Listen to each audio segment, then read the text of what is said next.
संभल में हुई हिंसा मामले में न्यायिक आयोग ने सीएम यूपी को अपनी रिपोर्ट सौंप दी। इस रिपोर्ट में कई चौंकाने वाले खुलासे हुए। रिपोर्ट के बाद संभल की डेमोग्राफी को लेकर तमाम चर्चाएं शुरू हो गई। एक डाटा सामने आया, 45% हिंदू सन 47 में थे, लेकिन मौजूदा 2025 में हिंदुओं की संख्या संभल में 15% रह गई है। रिपोर्ट में और भी कई बातें निकली, लेकिन सच्चाई क्या है ये जानने के लिए हम संभल पहुंचे। और संभल जब पहुंचे तो हमने कई लोगों से बातचीत की, लेकिन असल आंकड़ा क्या है, क्या ये वाकई बात सही है कि 15% ही हिंदू अब संभल में रह गए हैं? इस बारे में बातचीत करने के लिए हमारे साथ डीएम संभल खुद मौजूद है। उनसे हम जानेंगे और समझने की कोशिश करेंगे कि आखिरकार संभल की जो डेमोग्राफी है वो किस कदर पिछले कुछ समय में बदली है। सर, वाकई संभल की डेमोग्राफी सन 47 के बाद 2025 आते आते 15% तक हिंदू ही रह गए हैं, जो पहले 45 से ही आंकड़ा सही है? आप क्योंकि एडमिनिस्ट्रेशन से जुड़े हैं, नगर पालिका आपके अधीन है, तो क्या वाकई इतना कम रेशो हो गया है अब हिंदुओं का संभल में? 15 दंगे हुए हैं 1947 के बाद से लेकर अभी तक, और 1924 में जो रिपोर्ट आई थी एक बार दंगे की, यदि उसको मिलाएं तो कुल 16 दंगे पिछले 100 वर्षों में यहाँ पे हुए हैं। तो उसमें स्थितियों में परिवर्तन बहुत हुआ है। लेकिन सर, लगातार बात यही होती है, क्योंकि हम लोगों से जब बात करते हैं तो वो कहते हैं कि कुछ लोग रोजगार लेने के लिए संभल से बाहर चले गए। कई लोगों ने हमें ये भी बताया कि 45% अभी भी हिंदू संभल के अंदर रहते हैं। आप नगर पालिका में जाइए, रजिस्टर खंगालिए। और न्यायिक आयोग अलग है। मैं न्यायिक आयोग पे रिपोर्ट पर आपसे बात नहीं कर रहा हूँ, लेकिन सच्चाई क्या है? क्योंकि लोग हिंदू बताते हैं कि उनके घरों के बाहर ताले लगे हुए हमने देखे। वो क्या तेज़ी से दूसरे शहरों में, दूसरी जगहों पर जाकर मूव होना पड़ा उन लोगों को?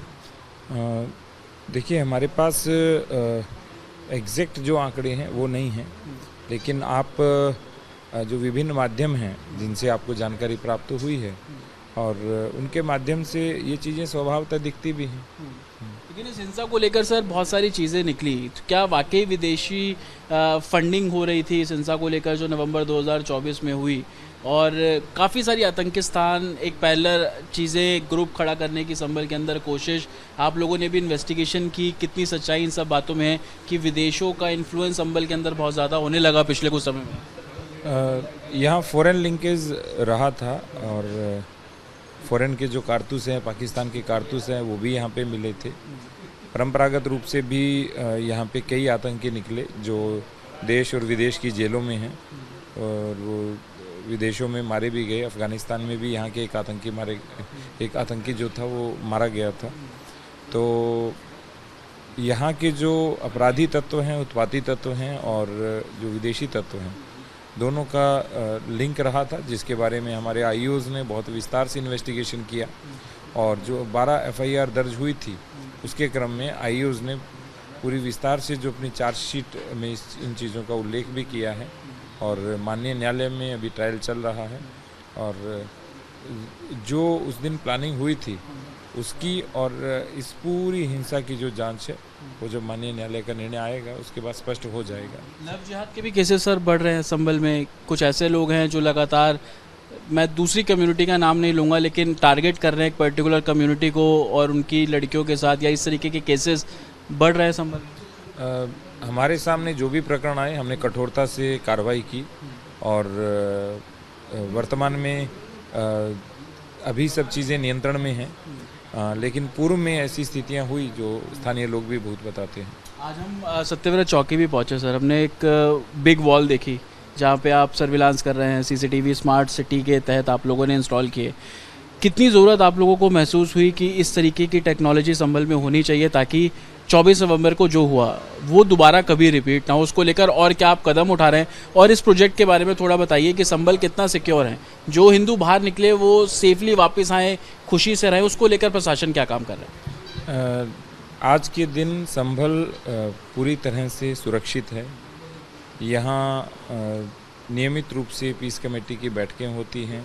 सब लोग समन्वय का विश्वास भी दिलाते हैं, और शांति और सौहार्द के साथ रह भी रहे हैं। उस दिन के बाद से हमने पूरी तरह से संभल को एक सेफ सिटी प्रोजेक्ट के रूप में लिया, जिसमें हमने नगर पालिका परिषद के माध्यम से बहुत सारे सीसीटीवी कैमरा लगाए, लगभग 250 से अधिक, और 250 पौने 300 कैमरा हमारे पास पहले थे, तो अभी 500 से अधिक कैमरा हो चुके हैं।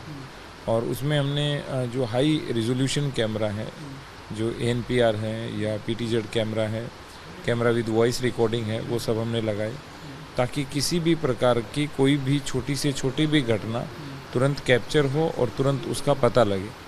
इसका हमने सत्यव्रत चौकी के ऊपर एक पूरा ICCC बनाया हुआ है जहाँ पे रेगुलर इसकी मॉनिटरिंग भी होती है। तो जो टेक्नोलॉजी है वो बहुत सी चीज़ों को रिप्लेस कर देती है, टेक्नोलॉजी सुरक्षा भी दिलाती है। इसलिए हमने संभल को टेक्नोलॉजिकली बहुत साउंड बनाने का प्रयास किया है। एक हमने ऐप भी शुरू किया है, संभल संवाद ऐप, और उस ऐप के माध्यम से भी लोगों को जोड़ा है। जितनी भी शासन की योजनाएं हैं उसका भी हम यहाँ सैचुरेशन कर रहे हैं ताकि सभी लोगों को समान रूप से इसका लाभ मिले।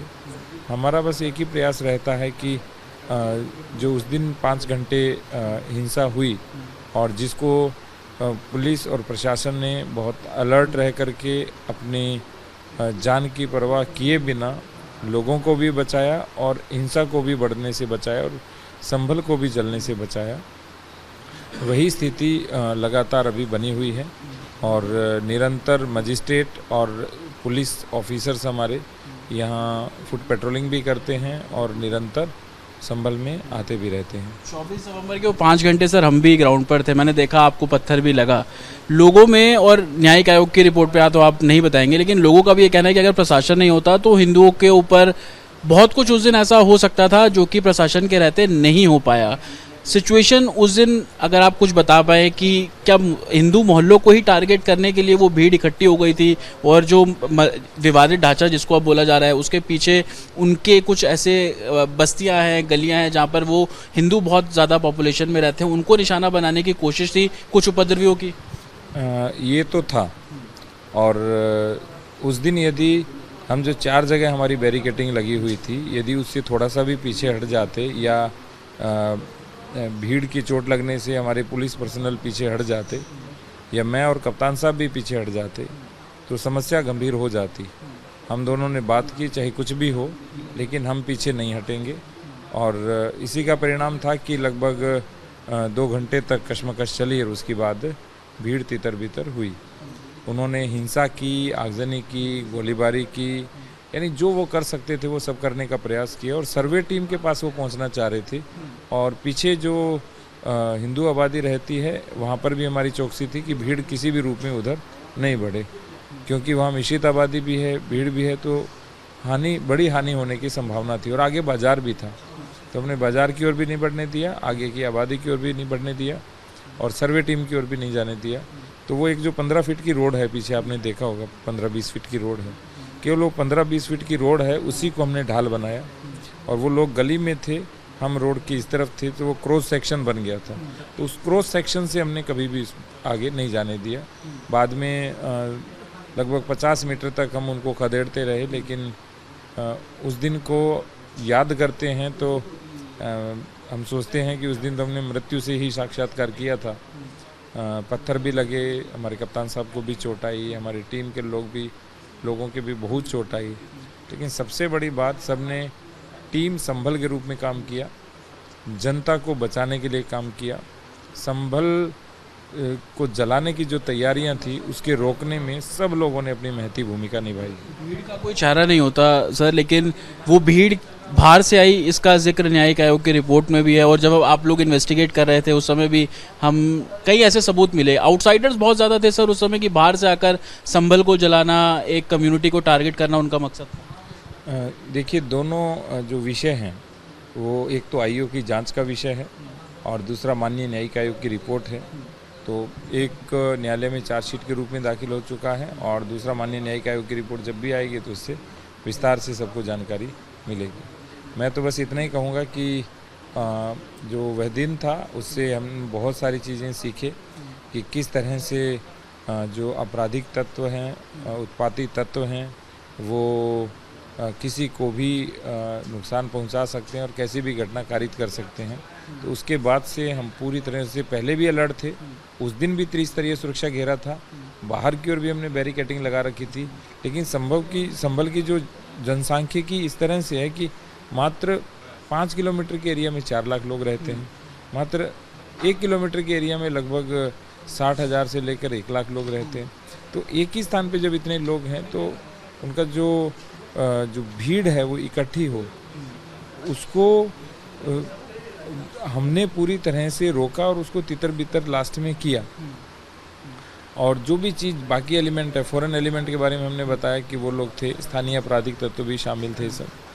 तो सबसे बड़ी बात बस उस दिन की हिंसा रुक गई और उसके बाद में हमने अपने सारे प्रयास किए और आज भी जो लोग हैं वो शांति से रह रहे हैं और स्थितियाँ ठीक है। जियाउर रहमान वर्ग का स्टेटमेंट इस पूरी हिंसा को उकसाने के लिए एक कारगर है, क्योंकि न्यायिक आयोग की रिपोर्ट में भी उसका जिक्र है कि जो उन्होंने स्टेटमेंट दिया उसके बाद से भीड़ जब इकट्ठा होना शुरू हुई, वो आपको लगता है कि अगर ऐसा ना होता तो शायद वो 24 नवंबर किसी को देखना नहीं पड़ता?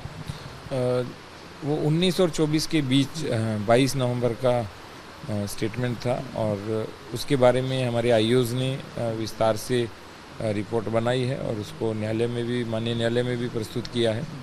और इसी तरह से जो माननीय न्यायिक आयोग की रिपोर्ट है उस पर तो मैं कुछ नहीं कहूँगा क्योंकि हमने वो देखी भी नहीं है। तो जो भी चीज़ें हैं वो क्लियर हैं और वो सारी चीज़ें जैसे ही रिपोर्ट आएगी सबको पता भी लगेगा। बहुत बहुत शुक्रिया सर रिपब्लिक से बात करने के लिए। कानून स्थापना हो और उसको लेकर तमाम जो प्रयास है वो संभल एडमिनिस्ट्रेशन लगातार कर रहा है। विजय संतोष के साथ जतिन शर्मा, रिपब्लिक भारत, संभल।